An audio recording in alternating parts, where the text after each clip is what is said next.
नमस्ते दोस्तों। तो कैसे हैं आप सब? आशा करती हूँ कि आप सब बहुत अच्छे होंगे और मन लगाकर अपनी पढ़ाई भी कर रहे होंगे। तो मैं आप लोगों के लिए जो करंट अफेयर्स का सीरीज़ लेके आई हूँ, उसमें आज हम लोग 21 अगस्त के जो भी इम्पोर्टेंट करंट अफेयर्स होंगे, उसको पढ़ेंगे और इससे रिलेटेड जो भी इम्पोर्टेंट फैक्ट्स होंगे, उसको भी डिस्कस करेंगे। तो शुरू करते हैं आज का फर्स्ट क्वेश्चन। हाल ही में केंद्रीय मंत्रिमंडल ने एनआरए के गठन को मंजूरी दी। ये क्या है? तो इसका सही आंसर है सी, राष्ट्रीय भर्ती एजेंसी, यानी नेशनल रिक्रूटमेंट एजेंसी। और इसको लाने का सरकार का मकसद क्या है? तो इसको लाने का हमारी सरकार का मकसद ये है, हमारी सरकार ये चाहती है कि जो नौकरियों में भर्ती की जो प्रक्रिया है, उसमें सरकार परिवर्तनकारी सुधार लाना चाहती है। और एनआरए में सरकार ने मेंशन किया है कि अब स्टूडेंट्स को, आप लोगों को एक ही फॉर्म भरना होगा और अगर आप इसका कट ऑफ पार कर जाते हैं तो आप लोगों को जो सर्टिफिकेट मिलेगा इस एग्ज़ाम का, वो 3 वर्ष के लिए वैलिड रहेगा। और जिस भी डिपार्टमेंट में सीट वैकेंट रहेगा तो वो आपका मेंस एग्ज़ाम ले लेगी। इस तरह से बार बार आपको फॉर्म नहीं अप्लाई करना पड़ेगा और इसे ही सीईटी कहा जा रहा है, यानी कॉमन एलिजिबिलिटी टेस्ट, जो कि साल में 2 बार ये आयोजित किया जाएगा। और अभी फ़िलहाल इसमें railway, finance, SSC, RRB, IBPS को इसमें शामिल किया जा रहा है और बाद में इसमें राज्यों के जो चयन एजेंसियां होती है उसको भी इसमें शामिल किया जाएगा। सेकंड क्वेश्चन है आप लोगों के सामने। सद्भावना दिवस किस दिन मनाया जाता है? तो इसका सही आंसर है 20 अगस्त। तो दोस्तों, ये दिवस हम लोग राजीव गांधी की जयंती के अवसर पर हर साल सेलिब्रेट करते हैं। तो इस साल हम लोग राजीव गांधी की 76वीं जयंती मना रहे हैं। और राजीव गांधी जो थे, हमारे देश के सबसे कम उम्र के प्रधानमंत्री रहे थे। जब वे प्रधानमंत्री बने थे उस समय उनकी आयु थी 40 साल। दोस्तों, अभी कुछ ही दिन पहले हमने पढ़ा था राष्ट्रीय शिक्षा नीति 2020। तो इसे राष्ट्रीय शिक्षा नीति 1986 से रिप्लेस किया गया था, जो कि राजीव गांधी के टाइम ही बनी थी। दोस्तों, राजीव गांधी की मृत्यु से संबंधित एक फैक्ट आप लोगों को बताती हूँ। 1987 में एक ऑपरेशन चलाया गया था पवन, जो कि श्रीलंका में एक लिट्टे नाम का आतंकवादी संगठन था। और फिर उसके बाद 1988 में उसके खिलाफ चलाया गया था, लिट्टे के खिलाफ। फिर 1988 में ऑपरेशन विराट, त्रिशूल और चकमट चलाया गया था। लिट्टे के खिलाफ ही इन ऑपरेशंस को चलाया गया था और बाद में इसी संगठन ने राजीव गांधी की हत्या कर दी थी। थर्ड क्वेश्चन है आप लोगों के सामने। कौन डोमिनिकन रिपब्लिक के नए राष्ट्रपति चुने गए हैं? तो हमारे पास है 4 ऑप्शन और इसका ए आंसर सही है, लुइस रोडोल्फो एबेंडर। तो डोमिनिकन रिपब्लिक के पहले जो राष्ट्रपति थे, डेमिलो मदीना, ये राष्ट्रपति का पद संभाल रहे थे। और अब आप लोग देखेंगे कि लुइस रोडोल्फो ये नए राष्ट्रपति का पदभार ग्रहण करेंगे। और इनकी वहाँ पे पार्टी है मॉडर्न रिवॉल्यूशनरी पार्टी, यानी पीआरएम, जिसने कि इस चुनाव में 53% वोट हासिल किया है। दोस्तों, अभी हमने एक कंट्री देखी, डोमिनिकन रिपब्लिक। तो ये जान लीजिए इसकी कैपिटल क्या है। इसकी कैपिटल है सेंटो डोमिंगो और इसकी करेंसी है डोमिनिकन पीसो। फोर्थ क्वेश्चन है आप लोगों के सामने। भारतीय डाक सेवा ने यूनेस्को में शामिल भारत के कितने धरोहर स्थलों पर डाक टिकट जारी किया है? तो इसका सही आंसर है बी, 5। तो दोस्तों, ये जो 5 यूनेस्को की विश्व धरोहर स्थल है उनमें से एक है अहमदाबाद का ऐतिहासिक शहर, जो कि आप लोगों को गुजरात में देखने को मिलेगी। सेकंड है गोवा के चर्च और कॉन्वेंट।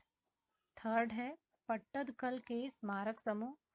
और फोर्थ है खजुराहो के स्मारक समूह, जो कि आपको एमपी में देखने को मिलेगी। और लास्ट है कुतुब मीनार, जो कि आप लोगों को दिल्ली में देखने को मिलेगी। दोस्तों अभी हमने पढ़ा यूनेस्को, तो इस ऑर्गेनाइजेशन से रिलेटेड क्वेश्चंस एग्जाम में पूछे जाते रहे हैं पास्ट एग्जाम में। तो बात करते हैं यूनेस्को के बारे में। तो इसका हेडक्वार्टर है पेरिस, फ्रांस में, और इसके जो हेड है आंद्रे ओज्लो। और यूनेस्को की स्थापना की गई थी 1945 में। अच्छा, आप लोगों के लिए क्वेश्चन है, ये बताइए भारत में यूनेस्को की टोटल कितनी वर्ल्ड हेरिटेज साइट है। फिफ्थ क्वेश्चन है आप लोगों के सामने, रसेल किर्स का निधन हो गया, वो कौन थे। तो हमारे पास है चार ऑप्शन, और इसका ए आंसर सही है, आविष्कारक थे। तो इन्होंने क्या आविष्कार किया था, तो ये पिक्सल का आविष्कार करने वाले और दुनिया की पहली डिजिटल तस्वीर को स्कैन करने वाले वैज्ञानिक थे। यही पिक्सल जो आप लोग अपने कैमराज मोबाइल में देखते होंगे। सिक्स्थ क्वेश्चन है आप लोगों के सामने, एक इम्पोर्टेंट डे के बारे है, जो कि डे से डायरेक्ट ही आप लोगों के एग्जाम में क्वेश्चंस पूछे जाते हैं। भारतीय अक्षय ऊर्जा दिवस किस दिन मनाया जाता है। तो इसका सही आंसर है बी, 20 अगस्त को। तो इस दिन को आखिर हम क्यों सेलिब्रेट करते हैं। तो इस दिन को सेलिब्रेट करने का पीछे कारण ये है कि भारत में अक्षय ऊर्जा के महत्व को हम चिन्हित कर सके और इसके बारे में लोगों में अवेयरनेस पैदा कर सके। और दोस्तों हमारी सरकार ने भी 2022 तक 175 गीगावाट नवीकरणीय ऊर्जा का लक्ष्य रखा है। और दूसरी बात मैं आप लोगों को बता दूं तो नवंबर 2018 में हमारे जो प्रधानमंत्री हैं नरेंद्र मोदी और फ्रांस के प्रधानमंत्री फ्रेंकोइस हॉलैंड, इन दोनों ने सौर ऊर्जा के बारे में बात की और 121 देशों को मिलाकर एक आईएसए का गठन किया गया। ISA means international solar alliance. ये क्या करता है, अपने सदस्य देशों के बीच सौर ऊर्जा को बढ़ाने और विकसित करने में मदद करता है, साथ ही जागरूकता भी फैलाता है इस संबंध में। सेवेंथ क्वेश्चन है आप लोगों के सामने, मुथूट फाइनेंस ने किसके साथ समझौता किया है। तो इसका सही आंसर है सी, कोटक जनरल इंश्योरेंस। तो मुथूट फाइनेंस ने कोटक के साथ मिलकर ये समझौता किया और इस समझौते के तहत उन्होंने कहा कि इससे लोगों को कोविड-19 इंश्योरेंस कवर देने की इसमें बात की गई है। और दूसरी बात इसमें बोली जा रही है कि ये विशेष कवर केवल गोल्ड ऋण देने वाले इच्छुक ग्राहकों के लिए ही उपलब्ध होगा। नेक्स्ट क्वेश्चन है आप लोगों के सामने, किस बैंक ने रैपिड ट्रांसिट सिस्टम निर्माण के लिए $1 बिलियन का ऋण मंजूर किया। तो इसका सही आंसर है ए, एडीबी। एडीबी यानी एशियन डेवलपमेंट बैंक। तो ये ऋण क्यों मंजूर किया गया है, तो ये जो ऋण है ये भारत में आधुनिक high speed 82 kilometre Delhi Meerut UP region में रैपिड ट्रांजिट सिस्टम यानी आरआरटीएस के निर्माण के लिए मंजूरी दी गई है। और इससे क्या फ़ायदा होगा कि दिल्ली और एनसीआर शहरों की जो अब घनी आबादी क्षेत्र हैं वे लोग सुरक्षित, विश्वसनीय और निर्बाध यात्रा इसके थ्रू कर सकते हैं। तो दोस्तों एशियन डेवलपमेंट बैंक जो है एक इम्पोर्टेंट संगठन है, एग्जाम में इससे क्वेश्चंस बनते हैं। इसके बारे में कुछ बेसिक इन्फॉर्मेशन है, जान लीजिए। तो इसकी स्थापना हुई थी 1966 में और इसका जो हेडक्वार्टर है वो फिलीपींस मनीला में है। और आप लोगों को बताना है इसके अध्यक्ष कौन है। नेक्स्ट क्वेश्चन है आप लोगों के सामने, world book of record London द्वारा स्टार 2020 सर्टिफिकेट से किसे सम्मानित किया गया। तो इसका सही आंसर है सी, गणेश विलास। तो दोस्तों ये एक सामाजिक कार्यकर्ता है और ये सर्टिफिकेट उन लोगों को दिया जाता है जो कि मानवता और सार्वभौमिक शांति के लिए उत्कृष्ट योगदान देते हैं। और अभी इन्होंने लॉकडाउन के दौरान जरूरतमंदों की मदद करने के उनके प्रयासों की सराहना करते हुए उन्हें ये सर्टिफिकेट दिया गया है। लास्ट क्वेश्चन है आप लोगों के सामने, 2019 की तुलना में मार्च से जून 2020 में कृषि वस्तुओं का निर्यात कितना % बढ़ा है।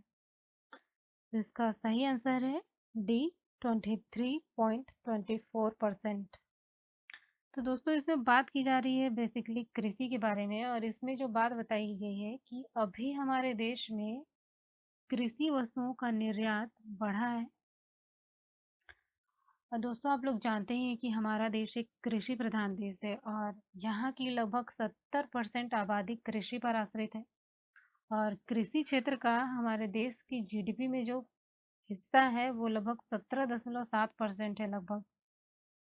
अच्छा दोस्तों, एक क्वेश्चन का आंसर कीजिएगा। कृषि क्षेत्र के लिए जो एक हरित क्रांति हुई थी उसके जनक कौन थे? तो लास्ट में मैंने आप लोगों से जो क्वेश्चन पूछा था उसका मैं आंसर बता रही हूँ। तो फर्स्ट क्वेश्चन मैंने पूछा था कि भारत में यूनेस्को की टोटल कितनी वर्ल्ड हेरिटेज साइट है? तो वो है टोटल 38। इंपॉर्टेंट है, याद रखिएगा। नेक्स्ट क्वेश्चन था एशियन डेवलपमेंट बैंक के हेड कौन है? तो वो है बसात सुकु असागावा। और लास्ट क्वेश्चन मैंने पूछा था कृषि क्षेत्र में जो एक हरित क्रांति हुई थी उसके जनक कौन थे? तो वे थे नार्मन बोरलोग। अगर भारत के प्रोस्पेक्टस में कहें कि भारत में कृषि क्षेत्र में जो हरित क्रांति शुरू की गई थी उसके जनक कौन है? तो वे थे MS स्वामीनाथन। तो दोस्तों अगर आप लोगों को वीडियो पसंद आया होगा तो चैनल को सब्सक्राइब जरूर कीजिएगा। और आज के लिए इतना ही। धन्यवाद।